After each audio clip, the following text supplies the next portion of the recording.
Rio. Eu vim para São Paulo. Para São Paulo. Exatamente. Com 17 anos eu fiz isso. E aí, você veio morar onde? Como que você fez? Eu vim morar numa...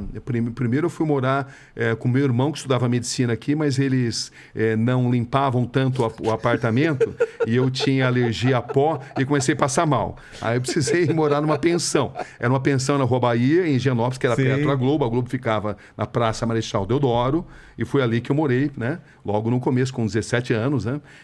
Enfim. Já pagando as contas? Já pagando as contas, já fazendo matéria para o Jornal Nacional, né? E, na verdade, naquele tempo já tinha a lei de que você deveria ser formado, mas havia também a possibilidade do estagiário. Tá. Então, embora a Globo soubesse que eu não poderia apresentar um diploma, pelo fato de ter apenas 17 anos, estar no segundo colegial, eu entrei graças a esse benefício das empresas poderem admitir estagiários. Aí, posteriormente, a própria Globo pagou minha faculdade, a Globo foi minha grande escola de jornalismo, né? Mas eu lembro que já logo de cara... que foi a primeira coisa que você fez grande, assim? Aqui? Bom, a primeira matéria foi sobre esgrima, né? Olha, não sei porque eu lembro dessas coisas, mas foi a primeira matéria. Fica na cabeça. Olha, uma das primeiras grandes coberturas que repercutiram, assim, muito, foi a cobertura do acidente de João do Pulo. Lembra que ele perdeu uma perna? Cara, e eu cobri isso no Hospital Irmãos Penteado. Isso repercutiu enormemente. Aí depois eu comecei a fazer também coberturas em várias partes do Brasil. A primeira cobertura internacional com 19 anos, enfim. E aí quando eu tinha 21 anos, eu fui escolhido para cobrir a Copa do Mundo da Espanha. E essa era a maior honraria que você poderia ter. Porque era a elite da elite. A Globo detinha a exclusividade na Copa do Mundo da Espanha, de 82.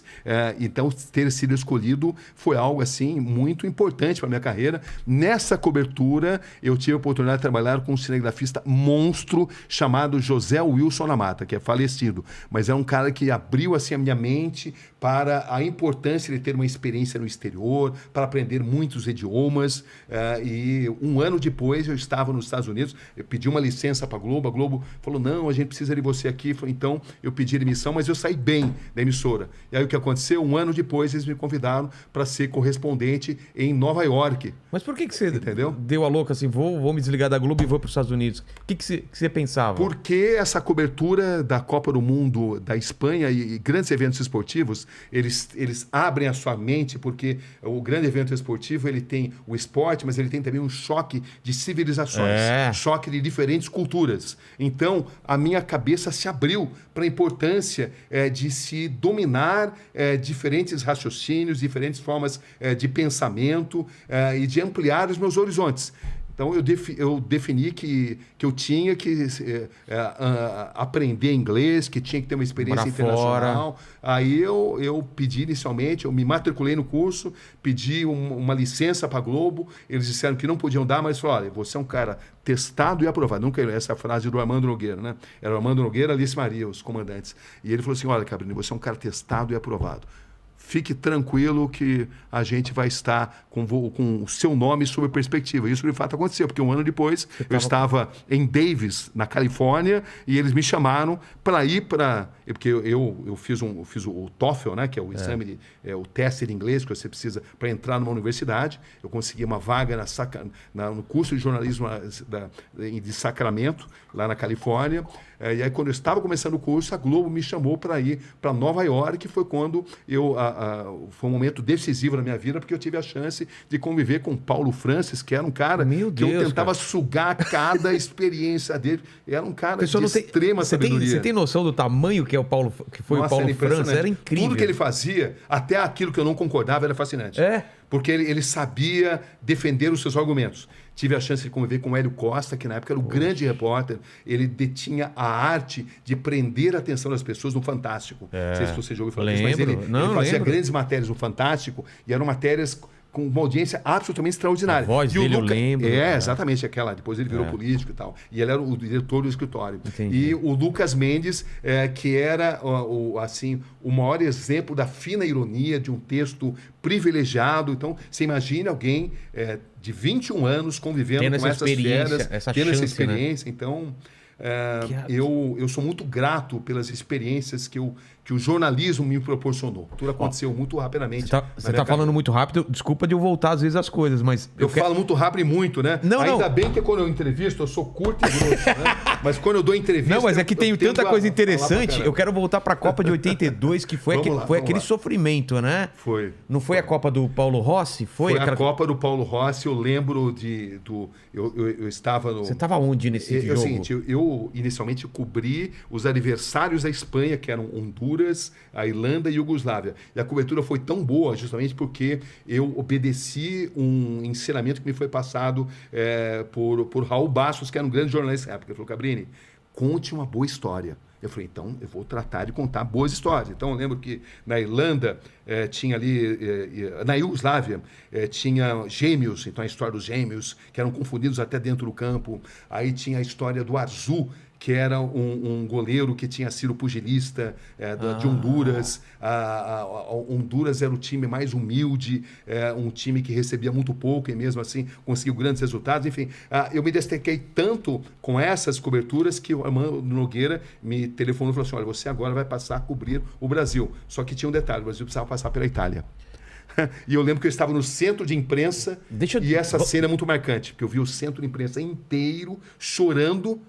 Centro de imprensa internacional, jornalistas de todos os países, porque o Brasil tinha perdido. Porque o futebol, magia, havia sido derrotado. Qual era o contexto? O Brasil, a primeira fase foi aquela que... Olha, era uma Copa diferente, que não era uma Copa eliminatória. Era uma Copa que na segunda fase você entrava em grupos. E o primeiro do grupo avançava, né? Então era Brasil, Argentina e Itália. O Brasil jogava com a Itália dependendo apenas de um empate. Entendeu? Se o Brasil empatasse com a Itália, ele avançaria. Porque era um formato diferente do que é jogado atualmente. Mas aquele time era demais, né? Era um dos melhores times que o Brasil já formou. Sócrates, Cerezo, Zico. Enfim, o Éder. O Éder, né? Nossa, era um time assim... E o Tele Santana, né? Que era um técnico... Era um futebol que encantava pela magia que ele tinha. Né? Não, e a primeira fase o Brasil jogou muito, jogou né? Muito. Falcão jogou muito. Falcão jogou muito. Falcão foi um grande jogador. Você pega esse jogador, Falcão, Sócrates, Zico, Éder, Cerezo. São gênios, é que o Cerezo ainda o pessoal ainda pega no pé por causa daquela jogada. Isso, exatamente. Mas o Brasil esteve classificado várias vezes, porque ele empatou o jogo 2 vezes, né? Então, mas o Paulo Rossi, que não estava jogando bem. Mas o Brasil jogou com a Argentina primeiro, né? Jogou muito bem, ganhou muito bem. Ganhou bem. Ele ganhou. Uma grande exibição. E aí a Itália ia jogar com a Argentina e o Brasil jogou com a Itália. Isso, a Itália jogou com a Argentina, acho que foi empate, algo assim. Eu sei que o Brasil com a Itália dependia de um empate. Apenas um empate. Começa tomando um gol, né? Tomando um gol. Aí empata. Aí empata, toma outro gol. Empata novamente com um golaço do Falcão. Nossa, foram 2 gols maravilhosos. O primeiro do Brasil foi do Sócrates. Aquele de longe? Não. Foi um jogo que ele... Foi um gol que ele entrou pela direita, assim, e deu no contrapé do... Pensei que aquele golaço do Sócrates esse longe. Foi contra a Rússia. Exatamente. Que na falha, no jogo que o Valdir Pérez falhou. Entendeu? Então, mas o Brasil jogou muito. E você estava onde nesse jogo? Você estava no campo ou não? Eu estava no centro de imprensa de Madrid, justo com as malas prontas para embarcar para Barcelona, onde o Brasil continuaria caso passasse pela Itália. Bastava apenas um empate. E a Itália jogando muito mal. Não, ninguém acreditava. Ninguém acreditava na Itália. O Paulo Rossi não tinha jogado nada até então. Estava sendo criticado pra caramba. Muito criticado. Era um jogador que já chegou na Copa muito criticado, porque tinha participado de uma loteria da fabricação de resultados. É verdade. Então, ele era um cara que chegou moralmente abalado. E naquele jogo ele jogou tudo. Fez 3 gols. Fez 3 gols e depois passou a jogar muito bem na Copa inteira, entendeu? O pessoal até fala que esse jogo definiu o que seria o futebol do Brasil mais pra frente, né? Porque sem dúvida. Abandonou meio esse futebol bonito e que era considerado o futebol brasileiro. O Brasil passou a jogar mais por resultados. Mais pragmático. E isso pode ser muito bem explicado na conquista da Copa de 94, quando o Brasil ganhou, mas jogou muito feio. É claro que tinha ali o Romário, o Bebeto, eram grandes jogadores e tal, mas não era um futebol bonito, como o de 82. 82 foi uma das formas de atuar mais vistosas que o Brasil já apresentou em toda a sua história. E como que foi essa derrota do Brasil lá nesse centro? Então, eu lembro, olha, eu nunca mais vi nada semelhante.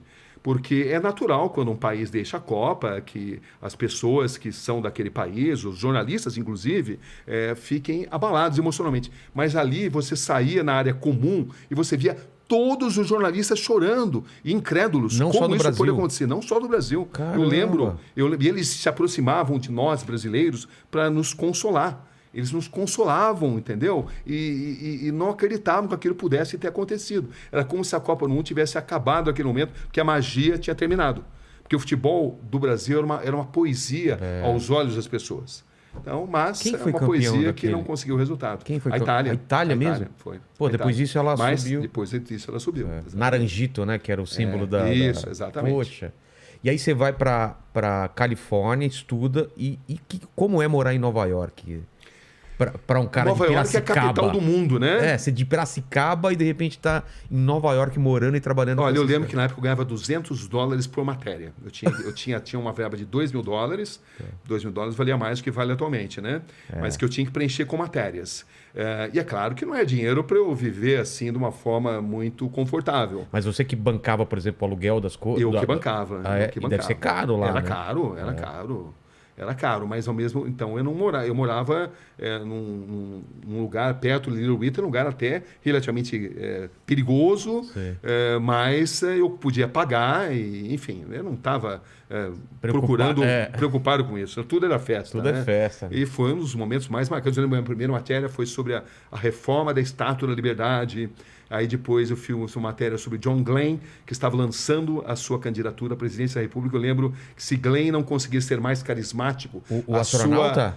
O astronauta. Ele era candidato e estava se candidatando à presidência. Pô, e eu lembro até disso. do texto que eu fiz dessa matéria, que o Paulo França elogiou muito. O texto era o seguinte: se Glenn não conseguir aumentar o seu carisma, sua candidatura irá para o espaço. Dessa vez, sem nenhum heroísmo. Ele falou, porra, genial, puta matéria e tal, não sei o quê. Nossa, eu passei. E aí eu ia mostrar toda vez com ele. Se eu precisasse carregar a bolsa dele, eu carregava, porque o cara era fantástico. Como o Hélio Costa também era, e o Lucas também eram pessoas fantásticas. O Regis Nestrovski, que era o coordenador. Enfim, foi uma experiência absolutamente maravilhosa, né?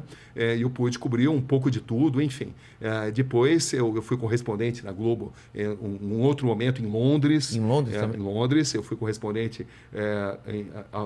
a partir de 1993. Quanto tempo você ficou lá? Eu fiquei 3 anos e meio e depois eu fui correspondente da Globo novamente em Nova York, já muito mais maduro e já como correspondente sênior com salário, porque eu lembro que quando eu fui correspondente da Globo em Londres, o meu trabalho começou a chamar muito atenção, eu recebi uma proposta irrecusável. O Ayrton Senna tinha morrido, uma das minhas atribuições, uma das minhas responsabilidades, tarefas, era de cobrir a Fórmula 1. Eu cobria tudo, né? Eu estreiei cobrindo a morte, o atentado contra o juiz Giovanni Falcone, em Palermo, na Itália. Entendeu? Mas eu cobria, mas eu tinha uma incumbência que eu tinha que cumprir, né? Que era cobrir a Fórmula 1. Eu cobria a Fórmula 1 Você acompanhava? Acompanhava todo o circo, todo o calendário da Fórmula 1. Tinha um relacionamento extraordinário com o Ayrton Senna, que já tinha começado em anos anteriores, quando eu cobria a Fórmula 1 pelo SBT. Essa é uma outra história. Ele é tudo que falam mesmo, de uma pessoa maravilhosa. Eu devo muito a Ayrton Senna, ele me abriu muitas portas. A determinação dele sempre foi muito inspiradora. A família dele é uma família extraordinária. E falar de Ayrton Senna é algo muito emotivo para mim, porque eu tive a incumbência de anunciar a morte dele, né? E foi um fim de semana muito difícil, aquele 1º de maio de 94. Muito estranho aquele dia. E até o primeiro capítulo do meu livro. Aliás, esse aqui é meu livro. Esse aqui é o primeiro... No Rastro da Notícia. No Rastro da Notícia, eu conto aqui bastidores de 10 grandes histórias. Olha que novinho. Quantos anos aqui? Essa daqui foi em 1996. Eu tinha 35 anos aqui. Cobri a ascensão do Talibã. Quando o Talibã tomou o poder no Afeganistão, em 96. E foi um fato histórico determinante, porque a história da humanidade mudou a partir disso, né? Porque a partir disso você teve a Al-Qaeda, que foi abrigada pelo Talibã, você teve 11 de setembro, você teve um recrudescimento do terrorismo internacional, enfim. Então acabou sendo, no longínquo Afeganistão, uma história muito determinante. Eu fui o único jornalista da América Latina a cobrir isso daí.